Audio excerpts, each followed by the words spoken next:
Olá pessoal, tudo bem com vocês? A aula de hoje também é de aquarela. Vamos dar seguimento nessa técnica e a gente vai descobrindo várias possibilidades na aquarela com esse material incrível que dá resultados maravilhosos. Na aula de hoje eu vou utilizar uma aquarela muito fácil de vocês encontrarem. Vocês encontram em qualquer papelaria, tem um preço super acessível. Então eu quero mostrar para vocês que vocês realmente podem trabalhar em casa. Não é só para assistir o vídeo. Então participem, compre um bloco de papel canson na papelaria, um papel de gramatura 200, 300, que é o mais ideal para a folha ser bem grossa, para vocês poderem colorir legal. Uma aquarela bem simples como essa que eu vou mostrar para vocês, ó. Essa daqui, bem simples, ela tá super usada, né? Toda borrada, aqui, ó. Vocês vão encontrar em qualquer lugar, por um preço bem acessível. E um pincel para aquarela, que pode ser o mais grosso e o mais fininho. É um investimento que vocês farão, mas vocês poderão fazer vários trabalhos depois disso. Então o trabalho de hoje é uma paisagem bem simples, uma inspiração bem simples para vocês poderem curtir o feito, né? Poderem curtir o momento que vocês estiverem fazendo o trabalho. E eu vou utilizar então essa aquarela que eu mostrei para vocês. Então no primeiro vídeo eu vou dar a primeira mão no quadro, a primeira mão que a gente chama a primeira passada de tinta, o esboço, né, o fundo do quadro. Essa pintura ela será feita em 3 etapas. As etapas elas acontecem por conta da secagem. Não demora muito tempo para secar, mas vocês precisam dar esse tempo para o trabalho. Então o primeiro vídeo eu começo o trabalho, dou um fundo nele e depois eu espero a secagem para retomar então o trabalho. Eu quero mencionar só uma coisa antes de começar, que eu não desenhei o trabalho, vocês virão que eu já vou começar a pintar direto. A folha, eu peguei a folha do bloco, coloquei na minha prancheta, coloquei fita crepe em volta da folha para prender ela legal, né, para poder trabalhar, a folha não andar e também segurar a ondulação por conta da quantidade de água que será colocado. E daí depois, antes de começar a pintar mesmo, vocês virão lá no vídeo que eu molho toda a folha. Não do jeito que eu fiz na outra aula, que eu coloquei embaixo da torneira, segui com guardanapo, não. Essa técnica é diferente, então eu vou prender a folha com a fita e vou molhar depois com um pincel, mas vocês virão isso no vídeo. E uma outra coisa que eu quero mencionar é que de toda essa paleta de cores, né, de tintas, eu usei apenas 4 cores para fazer o trabalho todo, que foi o amarelo, o marrom, o azul claro e o preto. Então vocês viram também que o trabalho todo foi colorido apenas com essas 4 cores. Então segue o primeiro vídeo com o comecinho do trabalho.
Agora então, na segunda parte, depois que eu deixei o trabalho secando, eu vou dar a segunda mão. Então eu vou introduzir agora o tom do azul, o tom do marrom. Vocês observaram antes que eu utilizei apenas o amarelo e o preto, e a junção dos dois, amarelo com preto, faz um tom de verde muito bonito, que é o verde oliva. E agora então, nessa segunda parte, depois do trabalho seco, eu retomo a pintura e vou introduzir então o azul e o marrom no meu fundo. Ainda não vou inserir detalhes, eu apenas estou pintando o fundo, trazendo as primeiras cores para o trabalho.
Agora, no terceiro momento, eu vou finalizar o trabalho. Eu esperei secar também, depois da segunda etapa, e agora nessa terceira etapa eu vou finalizar o trabalho utilizando mais da cor preta, que ela trará as definições da minha obra.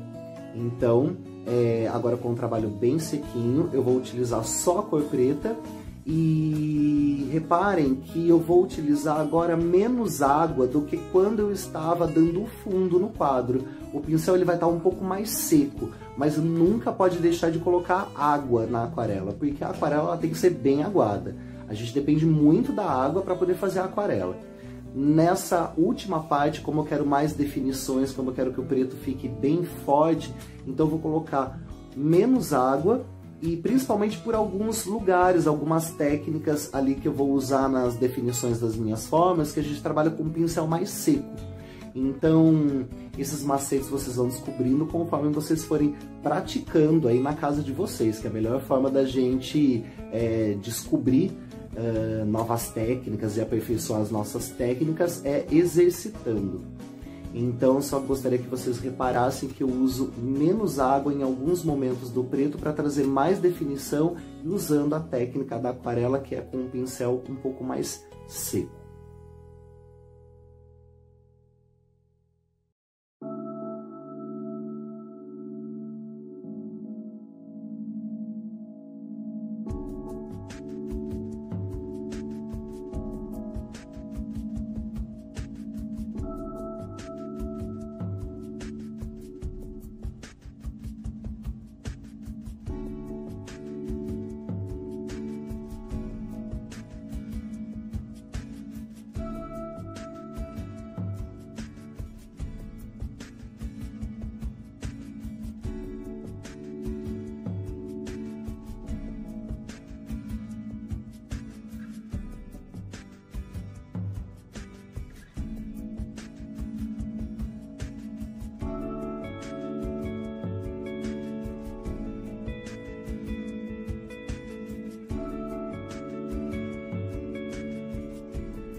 E essa foi a nossa paisagem agora finalizada, né? Algumas pedras, um mato, um portão ali, é como se fosse a entrada de um lugar. E o resto fica por conta da imaginação de vocês. Bem simples da gente executar, né? E vocês viram que gostoso que nesse primeiro momento o quadro ele parece abstrato e depois as formas vão surgindo. Então eu escolhi essa imagem que eu acho que é algo bem gostoso para vocês trabalharem como os primeiros quadros, aí, os primeiros trabalhos, exercícios que vocês irão praticar. Então eu espero que vocês tenham gostado da aula de hoje. Um beijo e até mais!